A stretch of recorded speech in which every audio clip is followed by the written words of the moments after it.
nama saya Alvan Maulana, C1D0200035. Nama saya Aliza Nurnaini, NIM saya C1D0259.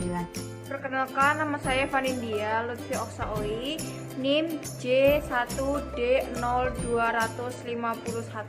Saya Olivia Putri Wibowo, NIM J1D020044. Perkenalkan, nama saya Indaristi Aprianti, NIM 34. Nama saya Wahyu Wulan Ramdhani dengan NIM 25. Saya Puji Rahayu. Perkenalkan, nama saya Carla Carmelita, NIM J1D020017. Kenalkan, nama saya Lepurnama Febri, nomor absen 9. Dari kelompok 4 akan mempresentasikan sebuah materi, yaitu prosa. Semoga teman-teman dapat menyimak video ini dari awal sampai akhir dengan baik. Di sini yang akan kami bahas itu pengertian prosa, jenis-jenis prosa, dan ciri-ciri prosa.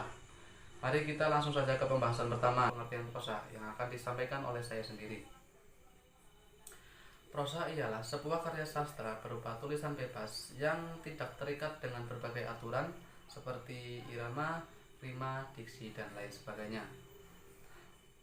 Makna tulisan yang terdapat di dalam prosa itu bersifat denotatif, dan tulisan yang terkandung di dalam prosa itu memiliki makna yang sebenarnya.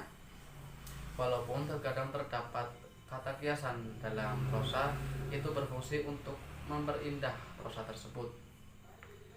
Secara etimologi, prosa itu berasal dari bahasa Latin, yaitu prosa, yang berarti terus terang.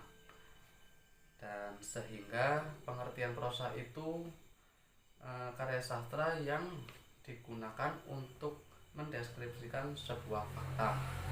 Di sini saya akan menjelaskan tentang ciri-ciri prosa.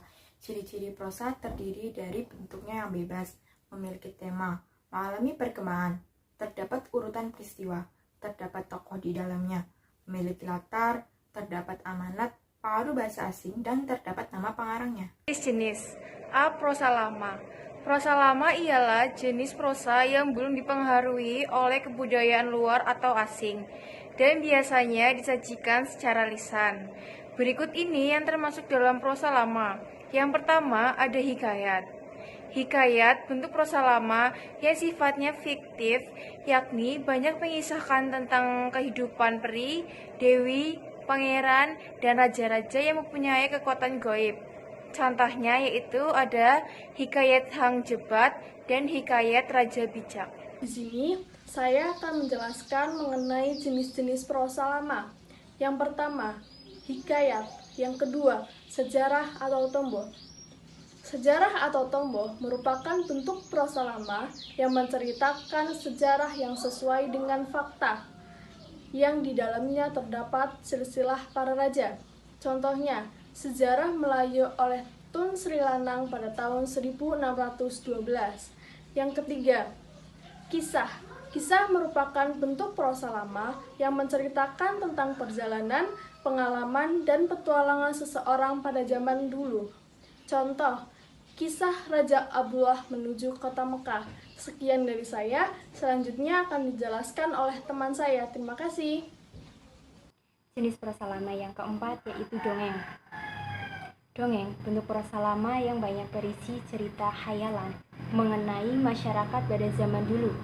Bentuk-bentuk dongeng yaitu 1. Mitos, 2. Legenda, yang ketiga fabel, keempat sage, dan yang kelima jenaka atau pandir.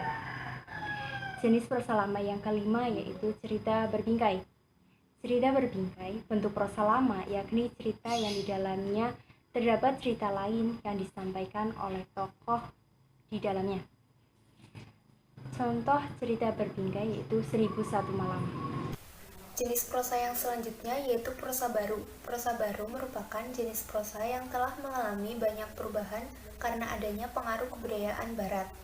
Beberapa yang termasuk dalam prosa baru, yang pertama ada novel. Novel merupakan bentuk prosa yang di dalamnya terkandung cerita yang panjang mengenai hal dari kehidupan tokoh di dalamnya, dan dapat bersifat fiktif ataupun non-fiktif. Contohnya yaitu ada novel Laskar Pelangi. Yang kedua ada cerpen, suatu bentuk prosa baru yang di dalamnya menceritakan kisah tokoh utamanya, konflik, serta penyelesaian yang ditulis secara ringkas dan padat. Contohnya, Keluarga Gerilya oleh Pramudia Ananta. Yang ketiga, ada cerpen, suatu bentuk prosa baru yang di dalamnya menceritakan kisah kehidupan seseorang secara menyeluruh, mulai dari dia lahir hingga dia meninggal. Contohnya, Latar Terkembang oleh Syutan Tahdir Ali Syahban. Prosa baru yang selanjutnya yaitu riwayat. Riwayat yakni berupa tulisan yang mengisahkan tentang kehidupan seseorang yang menginspirasi. Selanjutnya yaitu kritik.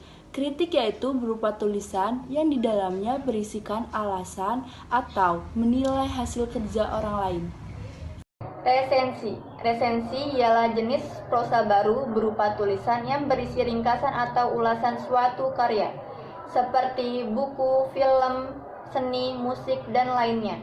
Di dalam resensi tersebut berisi pendapat dari sudut pandang sang penulis mengenai kekurangan dan kelebihan suatu karya.